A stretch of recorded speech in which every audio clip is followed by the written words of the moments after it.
December 29, 1916. 5 Russian nobles murdered Grigori Rasputin. They believed killing one man would save the empire. Instead, it exposed how weak that empire already was. And the men who pulled the trigger? They expected to be remembered as heroes. They weren't. This is the true story of Rasputin's assassination and what happened to the men who killed him. By late 1916, the Russian Empire was under immense strain. The war was going badly. Soldiers were starving. Public anger was rising. And inside the palace, one man seemed to hold unusual influence. A Siberian mystic named Rasputin. Rumors spread that he was manipulating the Tsar and Tsarina. Whether true or exaggerated, perception had already become reality. A group of powerful men decided something drastic had to be done. Prince Felix Yusupov, heir to one of the largest fortunes in Russia. Grand Duke Dmitry, the Tsar's own cousin. And Vladimir Pryushkevich, a fiercely outspoken politician. They believed they weren't just planning a murder. They were preventing the collapse of their country. But the real story isn't just how Rasputin died. It's what happened to the men who killed him. Rasputin was invited to Yusupov's palace late at night. He was led into a basement room, offered wine and pastries. According to Yusupov's later account, the food was laced with cyanide, enough to kill several men. But Rasputin showed no immediate reaction. Whether that poison story is true remains heavily debated. But what happened next is not debated. Rasputin was shot. The first bullet struck his chest. He collapsed. The conspirators believed it was over. They went upstairs. But Rasputin wasn't dead. He regained consciousness, stood up, and staggered toward the courtyard door. Bleeding heavily, he tried to escape into the night.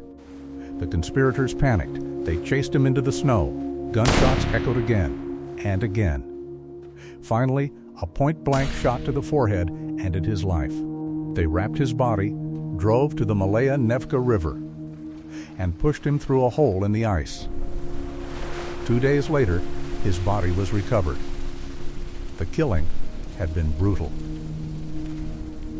and very real. The conspirators expected praise. They expected recognition. Instead, the reaction was the opposite. Tsar Nicholas II was furious, not only because Rasputin was dead, but because members of the aristocracy had taken the law into their own hands.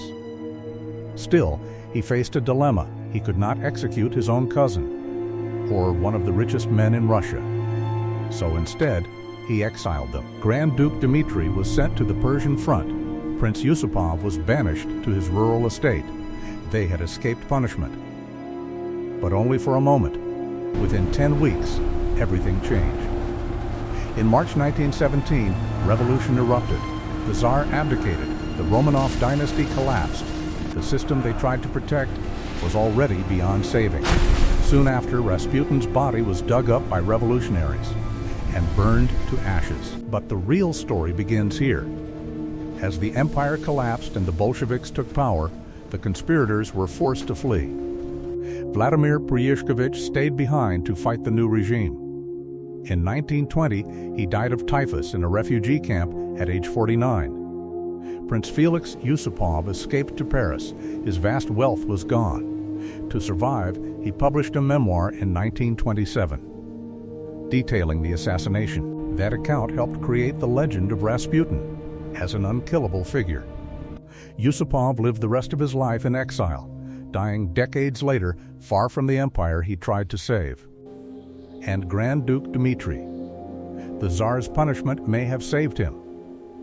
Because he had already been sent away, he avoided the fate of the Romanov family, who were executed in 1918. He settled in Europe, married into wealth, and lived out his life in exile.